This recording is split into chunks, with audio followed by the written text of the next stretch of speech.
Bismillahirrahmanirrahim. Assalamualaikum warahmatullahi wabarakatuh. Waalaikumsalam warahmatullahi wabarakatuh. Assalatu wassalamu ala asrafil anbiya'i wal mursalin Sayyidina wa maulana Muhammadin wa ala alihi wasahbihi ajma'in. Puji syukur kita panjatkan kehadirat Allah Subhanahu wa taala karena alhamdulillah pada hari ini kami bisa berjumpa dengan pengawas mewakili forum MGM. Salam serta salam semoga tercurah kepada junjungan kita Nabi besar Muhammad SAW, kepada keluarganya, sahabatnya, dan insya Allah percikan rahmatnya akan selalu sampai kepada kita yang selalu mengikuti sunnah-sunnahnya. Amin. Kita akan memulai wawancara ini dan kita akan memperkenalkan dengan Ibu. Ya, Assalamualaikum warahmatullahi wabarakatuh. Baik, saya akan memperkenalkan diri. Nama saya Dr. Randa Ramla Kolondam MPD. Tugas sebagai pengawas media di Kementerian Agama Kabupaten Minahasa Utara. Ya, terima kasih. Assalamualaikum warahmatullahi wabarakatuh. Nama saya Sabrina Amuda, SAG MPD, tugas di Kabupaten Minahasa Utara sebagai pengawas media PAI. Demikian. Kami dari mahasiswa IAIN PAI Mandiri mohon izin kepada Ibu untuk mewawancarai Ibu sebagai tokoh forum FKG MGMP PAI Minahasa Utara. Dengan pertanyaan dari kami, yang pertama, apa kurikulum PAI yang saat ini diterapkan dan apa saja komponen utamanya, apa saja peluang dan tantangan terbesar yang dihadapi dalam implementasinya di sekolah saat ini? Kalau di Kabupaten Minahasa Utara itu kurikulum yang diterapkan adalah kurikulum Merdeka, yang sebenarnya waktu lalu sudah diadakan workshop tentang implementasi kurikulum pembelajaran mendalam, namun itu belum sepenuhnya diterapkan. Jadi masih kembali kepada kurikulum Merdeka. Nah, di Kementerian Agama Minahasa Utara itu penerapan pada kurikulum Merdeka itu yang oleh pusat diwajibkan pada sekolah-sekolah umum, maka implementasinya itu dapat disesuaikan dengan karakter yang ada di daerah masing-masing. Nah, komponen-komponen kurikulum yang di PAI itu yang pertama itu adalah Al-Quran dan Hadis.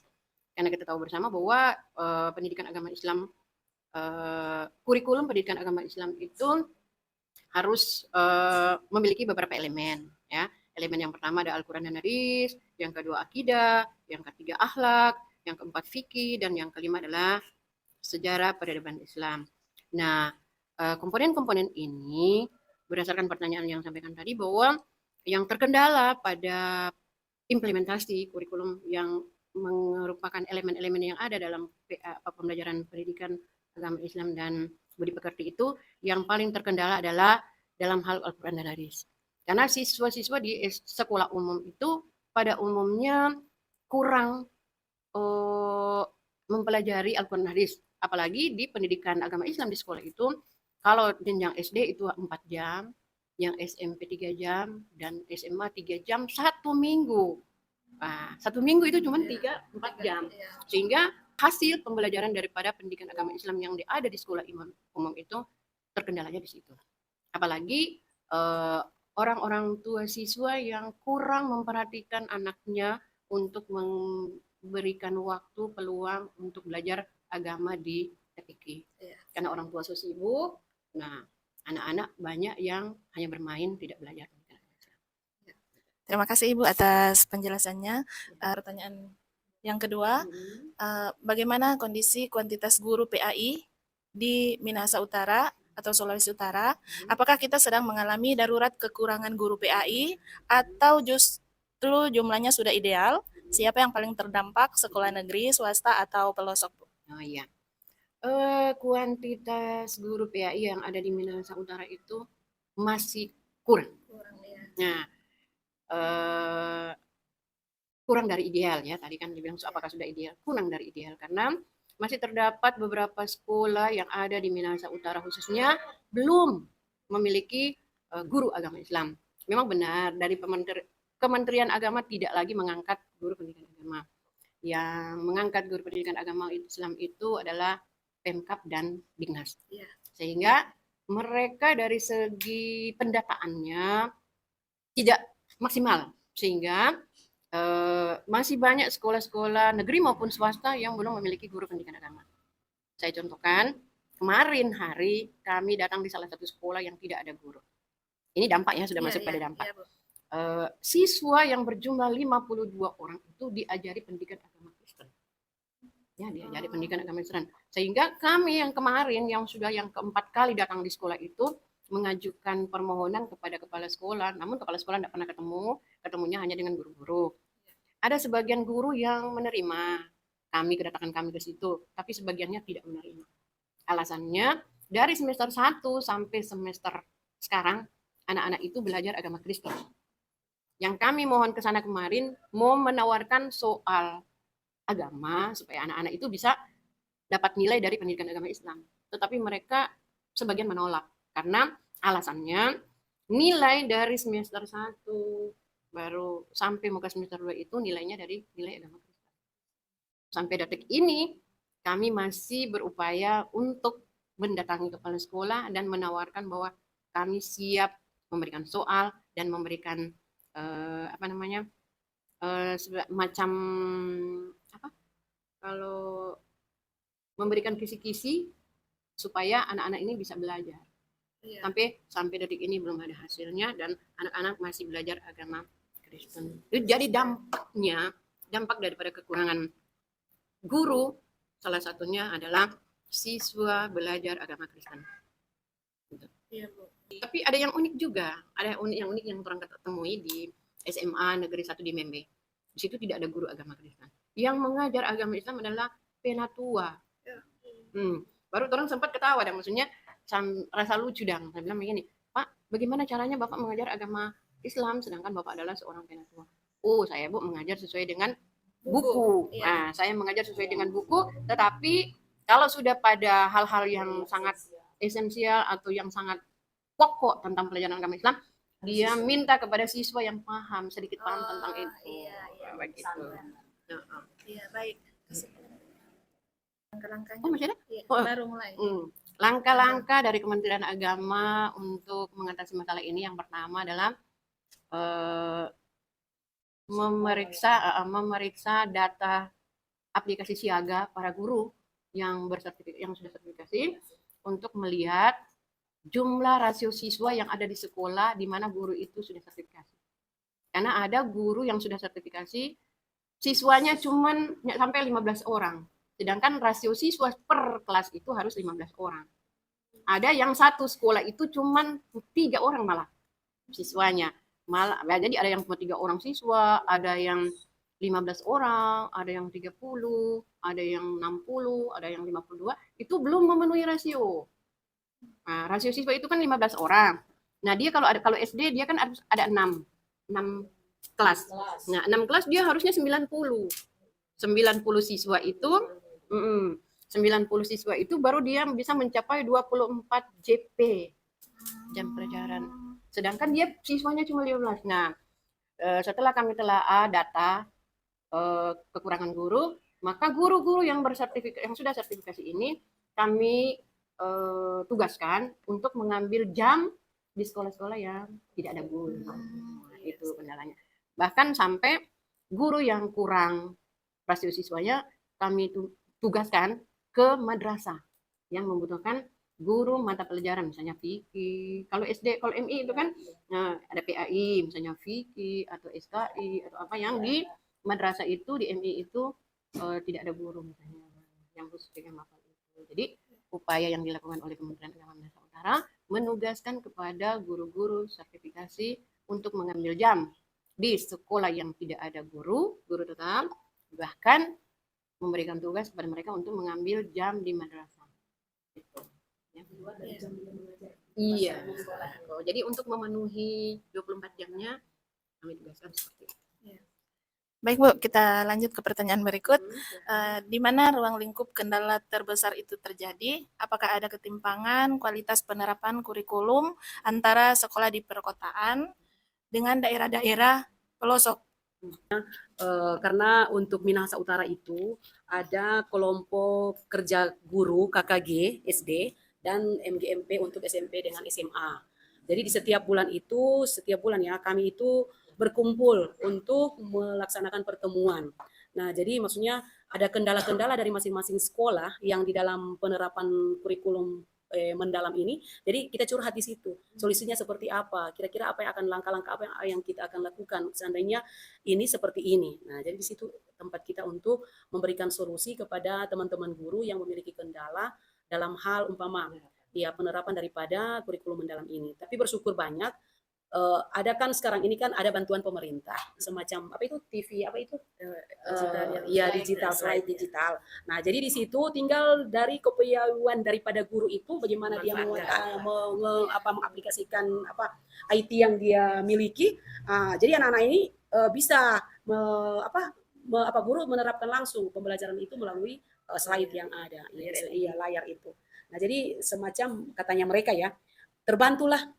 Iya, jadi tidak ada lagi yang mengatakan bahwa oh ini dari kota dengan yang di desa itu pembelajarannya tidak sama. Nah, justru yang di desa itu semakin itu ya. Memang kalau juga ya kualitasnya juga ada dan ketimbang juga yang memang betul yang kalau Manado apa itu kan terkendala juga dari finansial kan ya siswa.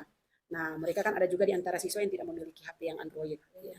Jadi mereka untuk apabila ada tugas-tugas yang kita diberikan oleh guru itu mereka sangat terbatasi dengan itu. Iya, tapi bersyukur banyak sudah ada itu layar itu. Nah, jadi Tapi apakah layar LED itu sudah pemerataannya sudah masuk ke sekolah-sekolah? kalau pengalamannya mereka di sekolah itu memang sudah pemerataan sudah ada di setiap sekolah yang oleh guru-guru ini. Jadi tinggal mereka berbagi waktu dengan mata pelajaran lain. Iya kan itu kan cuma satu. Nah jadi mungkin untuk agama itu mungkin setidaknya dalam 1 minggu itu 2 kali seperti itu. Gantian kelas dan Iya, guru mapelnya memakai ya, menggunakan alat itu. menggunakan untuk pemetaan materi agama. Materi pembelajaran. Jadi seperti itu.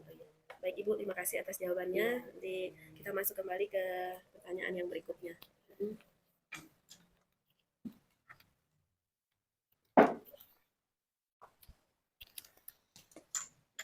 Baik Bu, lanjut ke pertanyaan berikut. Sejak kapan isu kekurangan atau penataan guru PAI ini mulai krusial dampaknya terhadap kurikulum? Jadi evaluasi berkala ya. Ya. Kementerian Agama Minahasa Utara itu melaksanakan evaluasi berkala terhadap kurikulum PAI yang dilakukan setiap bulan melalui forum KKG MGMP. Jadi kan Islam itu dilakukan setiap setiap bulan. Jadi ketika kami temui ada guru-guru yang mengalami kendala dalam hal pembelajaran, nah di forum itulah kami lakukan evaluasi sekaligus mencari jalan keluar seperti apa, sekaligus memberikan contoh Samping itu juga kan ada semacam kegiatan IHT, ada workshop, itu sudah kami lakukan.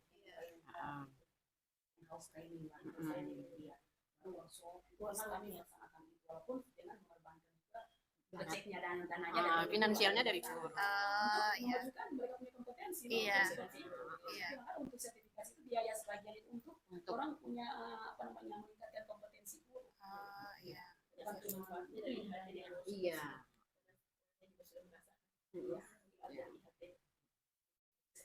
Iya, Bu. Kalau tanya tadi kapan isu kekurangan atau penataan guru PAI mulai krusial? Sejak tahun 2024 sebelum adanya pengangkatan P3K. Nah, kekurangan guru itu sangat banyak. Ya, kekurangan guru itu memang sangat banyak sehingga kami pernah datang ke dewan daerah, ya, dewan perwakilan rakyat daerah untuk menyampaikan kekurangan guru yang ada di Minahasa Utara. Alhamdulillah di tahun 2024, 2025 diangkatlah guru P3K. Nah, ada P3 yang penuh waktu dan ada yang paruh waktu.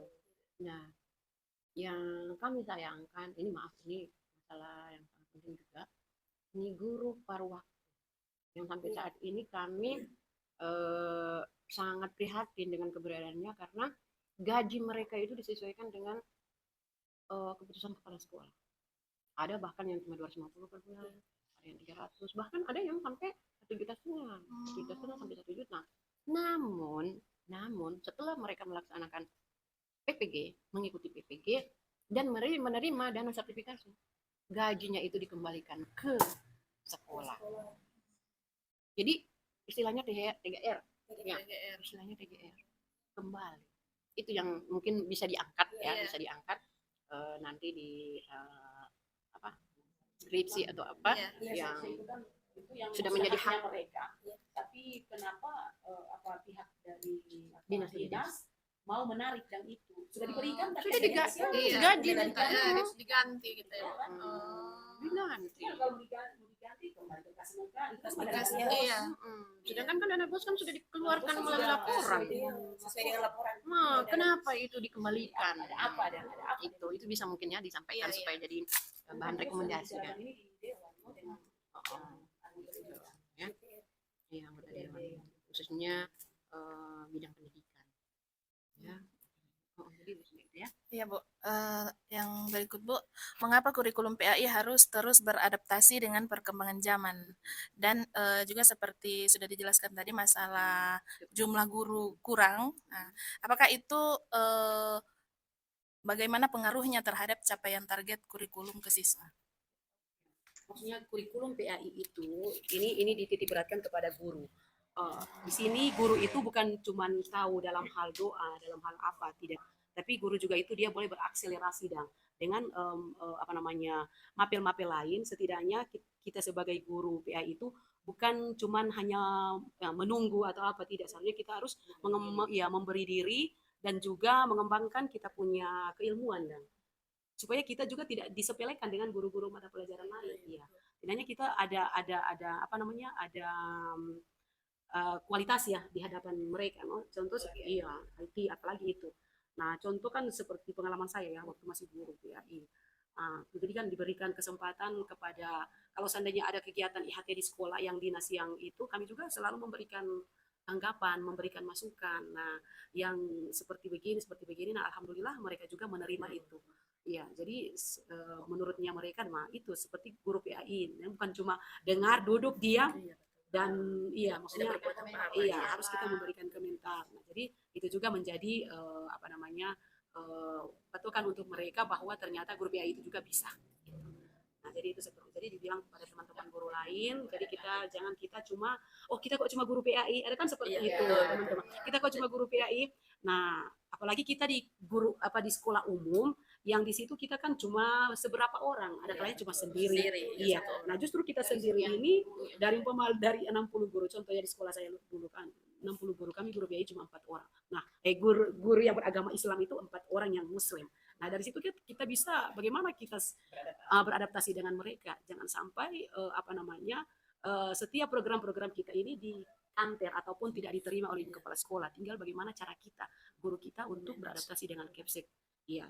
Nah, seperti contoh kan yang biasa ini yang paling di teman-teman guru PAI yang di sekolah umum ya, anggaran untuk dana pesantren kilat. Tidak semua sekolah kan diberikan oleh kepala sekolah. Nah, tinggal dari guru itu sendiri. Bagaimana bisa ya ada Kepsek juga kan menunggu program, kalau itu kita laksanakan dengan sebaik-baiknya pasti akan diberikan anggaran. Itu selalu dibilang kepada guru-guru PAI yang lain. Bagaimana yang penting kita tidak bertolak belakang dengan Kepsek. Sepanjang program kita untuk meningkatkan mutu sekolah, mari kita perjuangkan sampai seperti itu, Bu. Sama dengan perjuangannya sampai begitu ya. Iya, sampai begitu. Meningkatkan PAI. Iya. Perjalanan dinas itu demikian. Kalau misalnya guru tidak bisa kerjasama dengan kepala sekolah, ini mudah kok itu jalan misalnya dari Kauditan ke Polri, itu kan lumayan kan transportnya. Itu kalau Baik, ada kepala sekolah yang Iya, ada kepala sekolah yang jadi apalagi yang paling urgent itu adalah setiap kegiatan melibatkan siswa. Nah, ada kan contoh siswa ini akan mengikuti lomba pidato. Nah, tingkat kalau SMA kan tingkat provinsi. Nah, jadi kan harus itu dari dana BOS harus ada. Nah, bersyukur kalau waktu dulu ya di sekolah saya oke saja ya kan, maksudnya iya silakan diatur saja begitu ya. Nah, jadi di sini tinggal bagaimana kepiawaian daripada guru itu sendiri, ya guru PAI bersama-sama dengan KEP dan stakeholder yang ada di sekolah. Nah, kita kerjasama untuk memajukan sekolah itu sendiri. Iya. Agamaan seperti itu. Kita tidak kalah juga dengan Pelsis, tidak kalah dengan KSK yang Katolik, kumpulan siswa Katolik, Pelsis kumpulan siswa Kristen. Enggak. Kita harus bersama-sama. Justru mereka bilang kita berkolaborasi. Nah, kalau di sekolah saya itu kalau buka puasa bersama mereka hadir dalam kegiatan itu. Begitu juga kalau mereka juga ada itu kegiatan umpama yang ada hubungannya dengan Kristen, ya, tapi dalam soal ibadah enggak, cuma dalam hal kegiatan keagamaan. kegiatan keagamaan mereka. Kalau Bible Camp, iya Bible Camp untuk Pelsis, iya.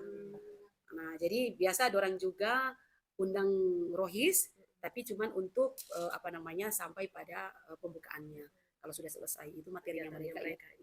Seperti itu. Begitu juga kami, no, untuk buka puasa bersama, kegiatan pesantren kilat, mereka juga hadir melihat dan keberadaan. Jadi di situ kan sudah masuk pada pertanyaan yang selanjutnya kan, itu toleransi juga dan moderasi beragama itu kan harus kita bina dari sejak orang di sekolah. Jadi tidak ada mungkin orang kita dengar dari mereka itu saling ngontok-ngontok tentang agama. Itu. Jadi saya juga seperti itu. Waktu di sekolah itu kalau ada agama Kristen yang orang tuanya meninggal, nah anak-anak ini saya mari kita sama-sama, ya, kita sama-sama untuk setidaknya memikul beban yang dia itu untuk sama-sama kita mari berderma. Seperti itu. Jadi seperti itu. Kalau Terima kasih Bu iya, atas pengalamannya. jawabannya. Siap. Untuk pertanyaan berikutnya. Baik, untuk pertanyaan yang terakhir, Bu. Bagaimana strategi nyata dari Kemenak atau Forum Guru PAI untuk mengatasi tantangan kurikulum sekaligus mengatasi problem kuantitas guru PAI di Sulut saat ini? Strategi nyata daripada Kementerian Agama Minahasa Utara lebih khususnya, yang pertama itu Kepala Kantor Kementerian Agama selalu support, ya, jika guru-guru pendidikan agama Islam melakukan kegiatan. Nah, contoh misalnya KKGM GMP, beliau sering hadir, memberikan pembinaan, memberikan masukan, saran dan sebagainya. Juga kegiatan pentas PAI.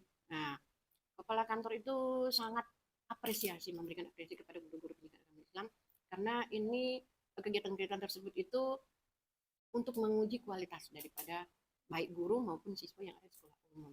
Nah, itu mereka sangat antusias dan sangat memberikan respon yang bagus.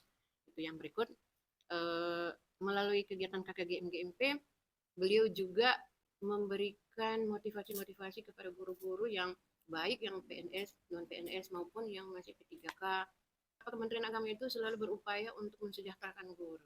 Ya, jadi tidak pernah memilih mana yang mau dimajukan, mana yang belum, gitu. Selalu dia sama. Nah, untuk mengatasi tantangan kurikulum, ya, tentang problem kualitas ini tadi sudah dijawab bahwa peningkatan kualitas dan kuantitas guru itu melalui kegiatan KKGM. Dan kalau kuantitas guru yang misalnya sekolah-sekolah yang belum ada guru, sudah kami sampaikan tadi bahwa dari pihak Kementerian Agama memberikan tugas kepada guru-guru yang belum memenuhi jam mengajar. Sebenarnya kalau jam mengajar mungkin boleh 24 jam, tapi kualifikasi rasio siswa, karena kekurangan siswa sehingga mereka tidak bisa dibayarkan TPG-nya jika rasio siswanya tidak terpenuhi. Jadi langkah-langkahnya memberikan tugas kepada guru PAI yang ada yang belum memenuhi syarat untuk pencairan TPG, diberikan tugas tambahan ke sekolah yang lain, baik sekolah umum yang belum memiliki guru ataupun madrasah yang masih membutuhkan guru PAI.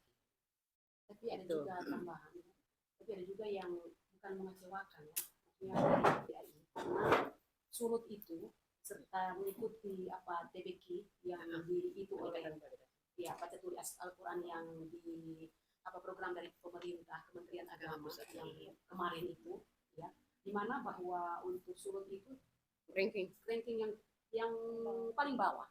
Nah, itu kan jadi juga bumerang bagi Ibu Kepala Kantor waktu itu dia dengar, kenapa seperti itu? Atau kan itu kan maksudnya penilaiannya kan kita tidak tahu apakah dari global, itu kan secara global, maksudnya menyeluruh.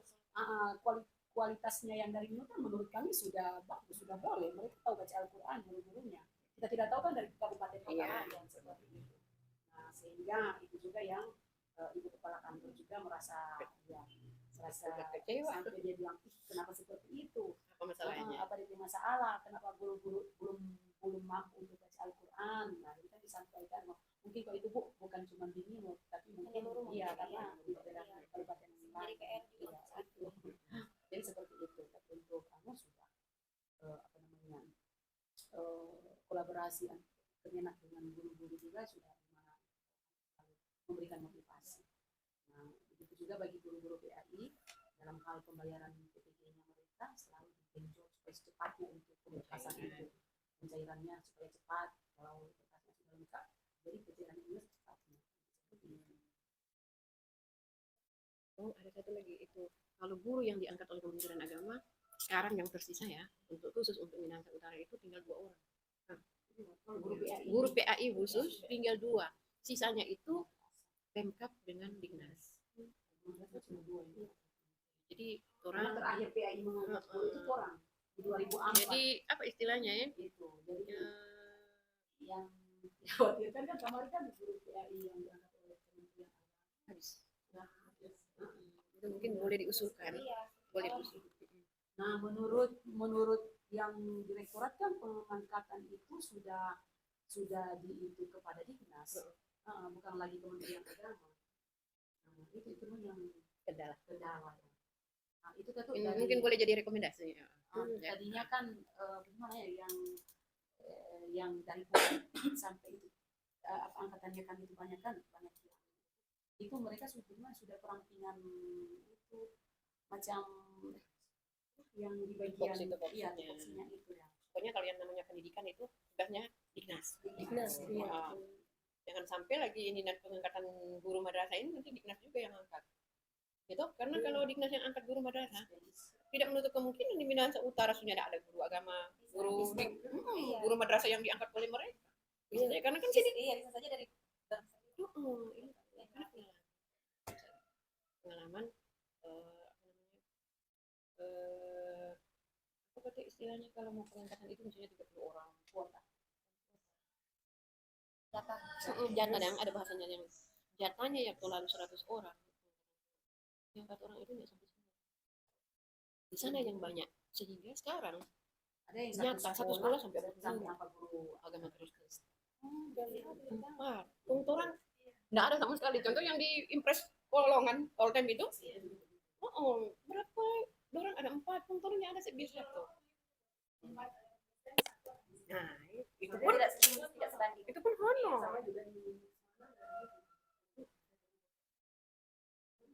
Masa iya?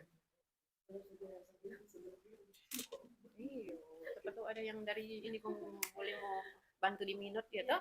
Insya Allah. Oke. Iya. Mohon maaf kalau ada yang kurang-kurang. Iya. Nanti no boleh membaku telepon. Itu kalau ini minta data ini, minta data itu misalnya boleh. Baik Bu, demikian wawancara yang dapat kami lakukan. Terima kasih untuk Ibu semuanya. Semoga ilmu dan pengalaman, terima kasih untuk ilmu dan pengalaman yang telah dibagi. Semoga informasi yang disampaikan dapat bermanfaat dan menjadi inspirasi dalam dunia pendidikan juga. Mohon maaf apabila terdapat kekurangan selama proses wawancara. Assalamualaikum warahmatullahi wabarakatuh. Waalaikumsalam. Mohon maaf juga.